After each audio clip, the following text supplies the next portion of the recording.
lock up that choke. Ocelote just waiting for his cooldown to go back over. Intervention comes down as Coke tries to flash himself back out.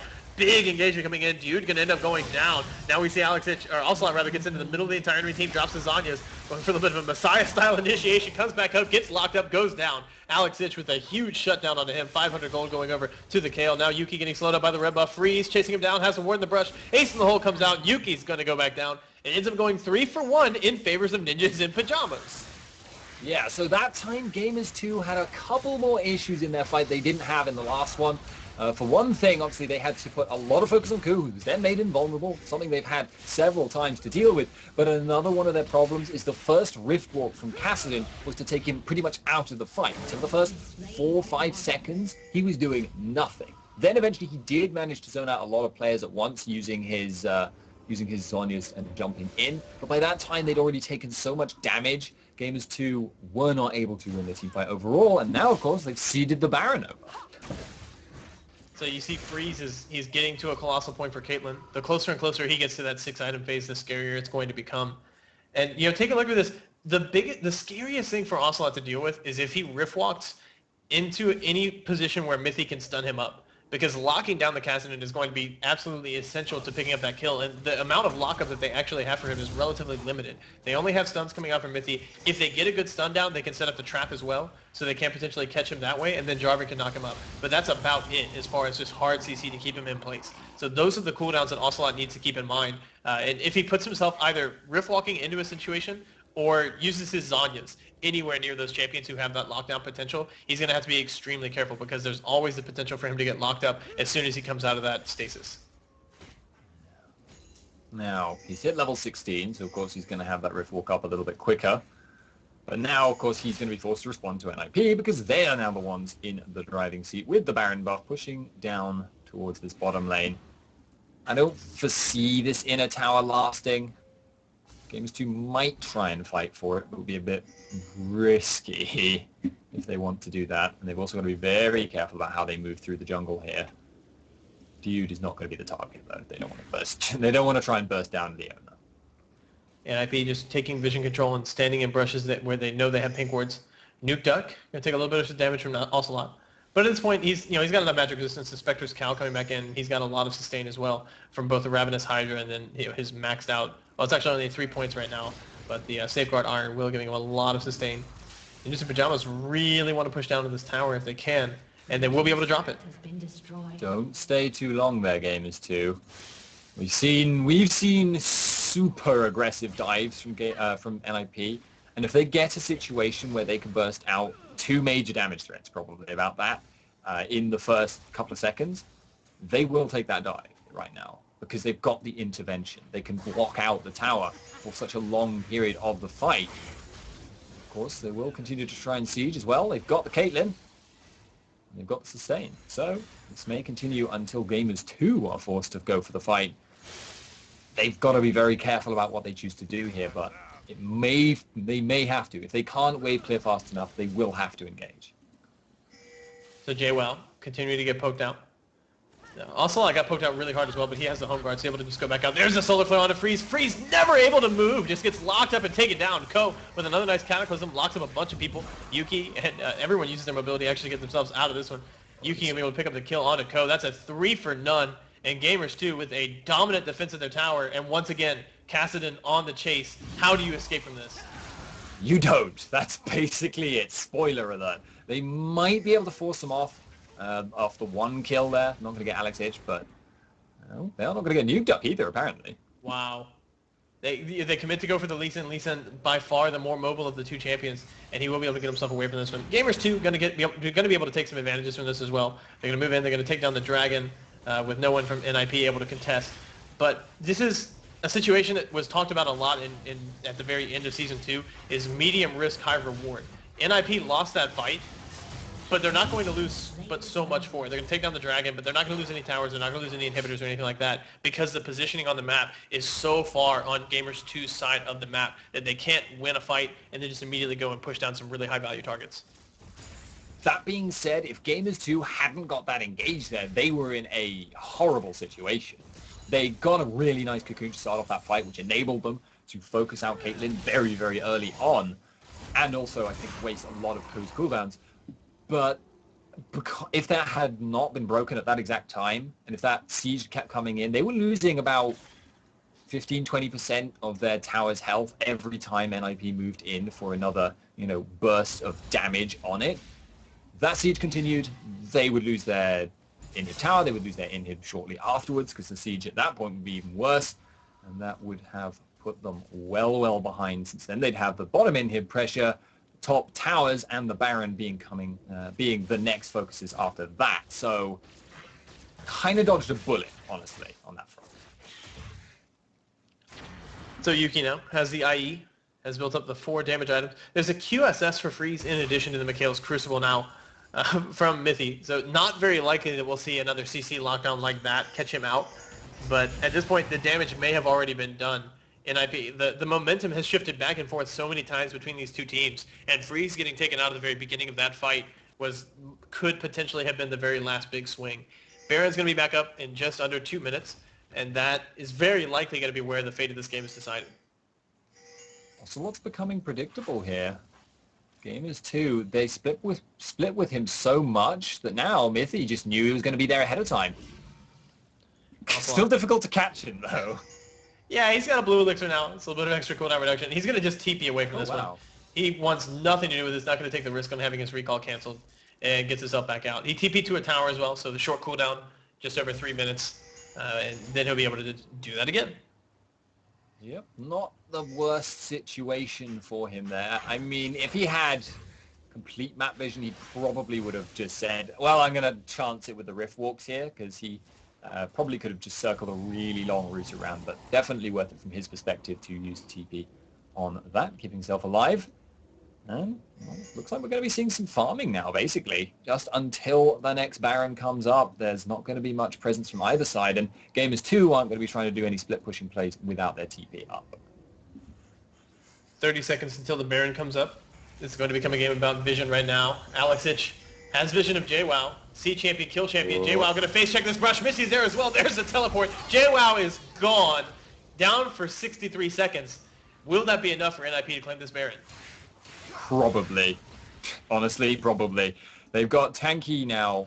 They've got tanky guys that can tank that Baron for them. They've got decent bit of sustain. They've got lifesteal, etc., etc. So it's not a super risky thing for them to do. And as we've mentioned, Gamers 2's composition is not amazing in a straight-up fight, especially not with Rise missing. But, well, we've seen Gamers 2 hold off against the Baron before. Got to question JWoww's positioning up in the top lane then, though. If you don't know where anyone is, that's dangerous. Ocelote goes in on the freeze. Ocelote going to get locked up inside the Cataclysm, burns his Zanya's Hourglass. He will be able to rift walk out as soon as he comes back up. Ko tries to knock him up, but could not get the timing just right. Dude now on the run. He's the buffer between himself and his AD carry and the rest of the team.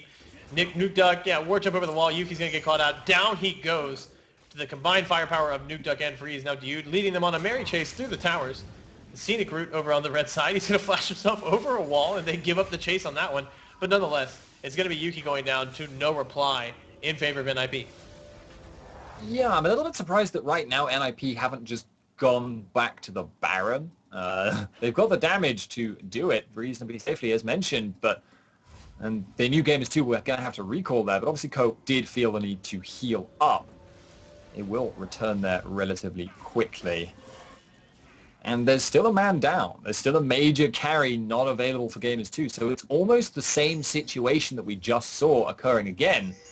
Although obviously Ocelote last time tried to create a pick, and that's what inspired that fight rather than the Baron. And this time it looks like Ninjas in Pajamas might be left in their own devices with the Baron. Yeah, Gamers 2 not going to be anywhere near this one. There's the smite. Ko going to claim that Baron for his team. And Ninjas in Pajamas on the aggressive once again. Yep, got the Baron. Getting to the point now where items are becoming a little bit less important, but still, gold differences are noticeable. Baron buff, very, very valuable as well.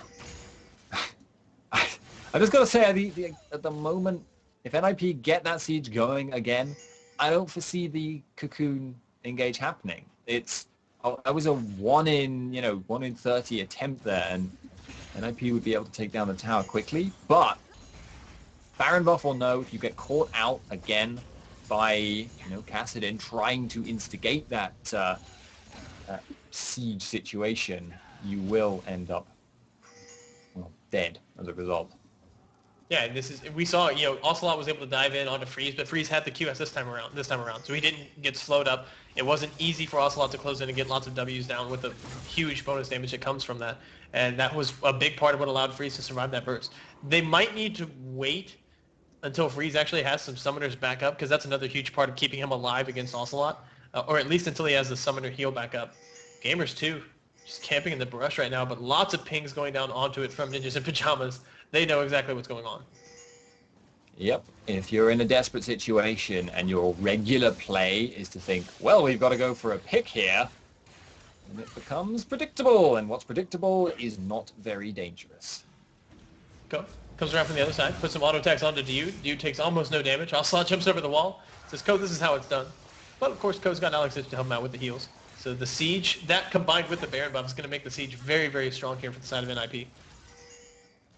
There's a little bit more potential in a siege situation here than anywhere else to get hits. There's a nice Cataclysm locking everybody up. They need them confined to this big AoE. Dude drops down the ultimate trying to create space. Ko picks up the kill onto Yuki. There's Ocelote trying to get himself back out. Double kill goes down as Dude falls as well. The bottom lane for Gamers 2 won't survive, and neither will the top tower.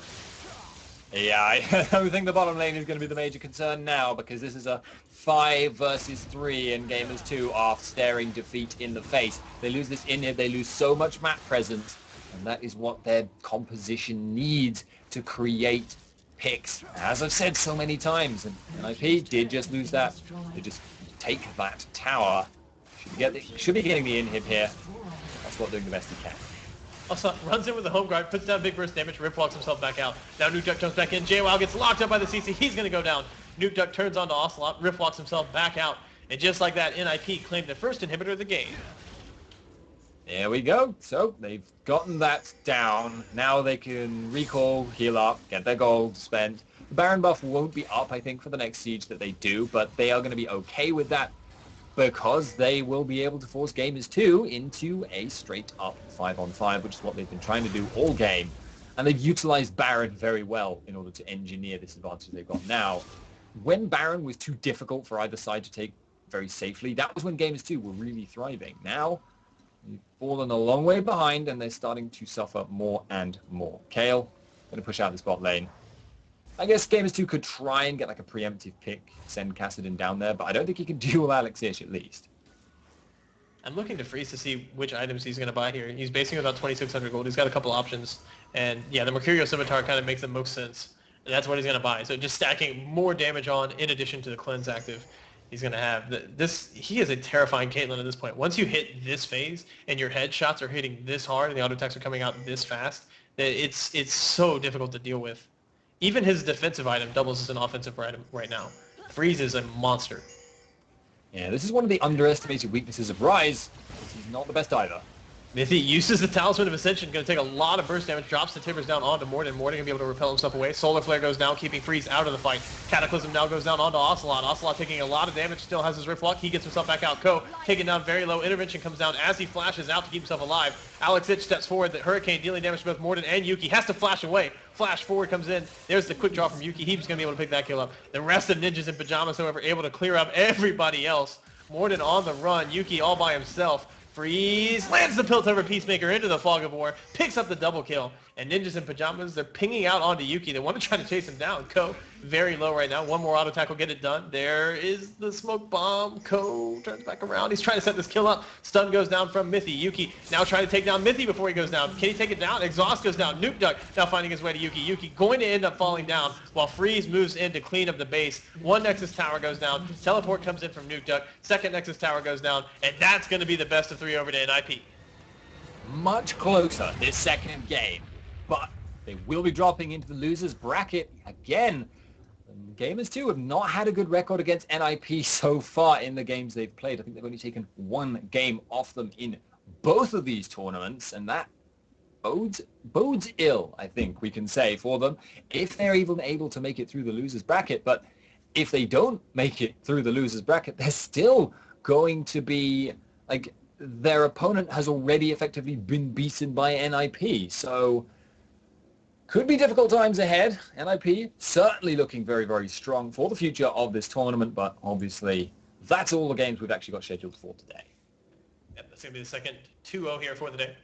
So we did see earlier on SK Prime move on over Unicorns of Love. They will take on a Gamers 2 in the lower bracket finals. That'll be our first best of 3 tomorrow, and then we'll follow that up with the grand final. Not exactly sure what the format for that is going to be, if it's going to be weighted best of 5 as it was the last time around, or if we're doing a different format. Hopefully someone from the admin staff who's listening will be able to answer that very quickly before we close up. But that's all the action we have for today. So Spuddington, tell the folks where to find you. Well, if you've enjoyed my casting, feel free to follow me on my Twitter, twitter.com/Spuddington, which is at Spuddington, if you are a person that prefers to give out your names in such a format. But, Malphus, I'm sure you have some as well. Yeah, you guys can find me on Twitter at MalphusX. That's MALFUSX. Thank you so much for watching here today for the Solomid EVU Invitationals 2014. We'd like to thank our sponsors, Logitech and ProBuilds.net, for helping us get this started up here. Okay, so yeah, there is the confirmation. All right, so to let you guys know what's going to be going on here, the start time tomorrow will be 6 p.m. Central European Standard Time, and that's going to be with SK Prime. Again, we talked about that taking on Gamers 2, and then the grand final to follow. It will indeed be a weighted best of 5, so we will see you again here tomorrow for the conclusion of our tournament here today. On behalf of Spuddington, our broadcaster for this weekend, Lowside, and everybody here at Solomid.net, we thank you so much for watching, and we'll see you tomorrow.